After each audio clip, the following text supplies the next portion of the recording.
Hey friends, thanks so much for joining us for the Daily Treasure podcast. I'm Sharon Betters, and it is such a joy for me to share with you my friend Sherry Bittler. And I got to tell you, today's devotional really resonates with me, and I have a feeling it's going to resonate with a lot of you. The devotional is called A Starting Over Handicap, and today's treasure is from Colossians 3:23. Whatever you do, work heartily as for the Lord and not for men. My mother informed me one day as she was telling stories about my childhood. Your kindergarten teacher tirelessly encouraged you to rework your project in a different direction. When you felt you had made a mistake, not doing what you had planned to do, immediately you threw it away and looked for a new piece of paper to start over. Perhaps I missed the everything you need to know you learned in kindergarten principle. If the truth be told, my first thought is still to throw a mistake away and start over, even on my grocery list.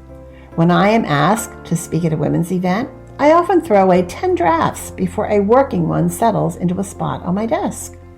My sister and I have been planning a mini cousins camp agenda for our upcoming family reunion. She just shakes her head as I email again and again and say, please use this schedule, and throw the last one away. When we work at something, it should come out the way we planned, right?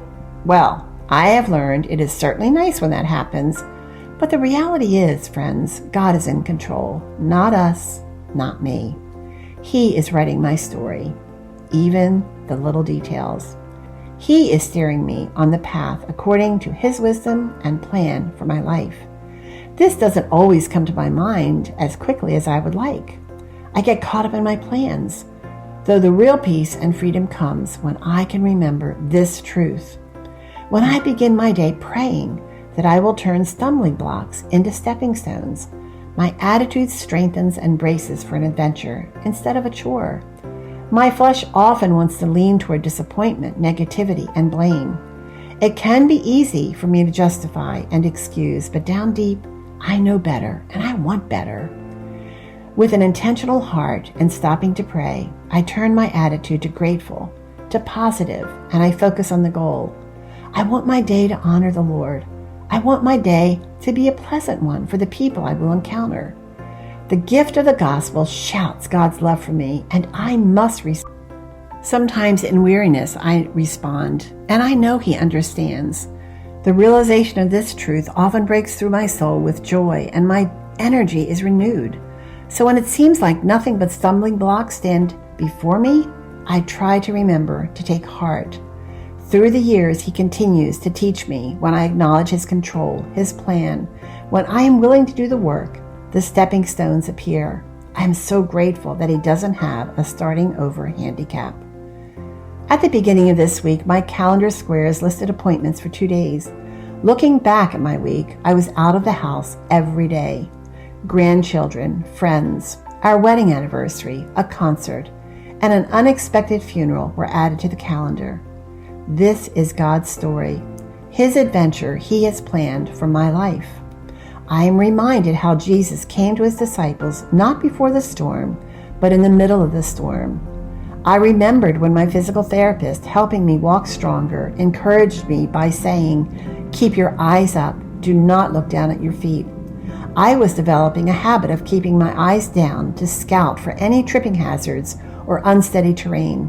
But somehow looking down becomes less about steadying me or comforting me and more about deterring my confidence.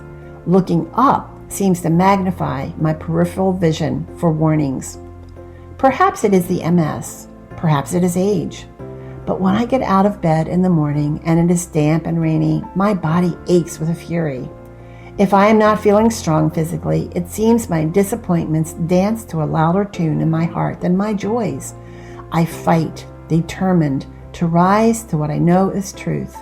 God is in control, and He is always with me, even if my flesh whines.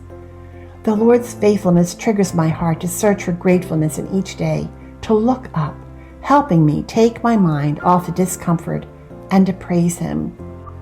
Psalm 121 reminds me, I lift up my eyes to the hills. From where does my help come? My help comes from the Lord who made heaven and earth. Today, the sun begins to shine through the windows. I have got to do something about those streaks. My discomfort becomes manageable. Keep your eyes up rings in my ears as I walk through the house. I remember that He is in control and has a plan and purpose for everything. Dear Lord, thank you for your incredible love, faithfulness, and grace. Thank you for helping me take a starting over handicap and turning it into an enjoyable adventure. Please help me to always see the stepping stones rather than the stumbling blocks. Thank you that this day is designed by you, for me and for the people I will encounter. Please help me to be kind and loving, putting aside thoughts about me for thoughts about others.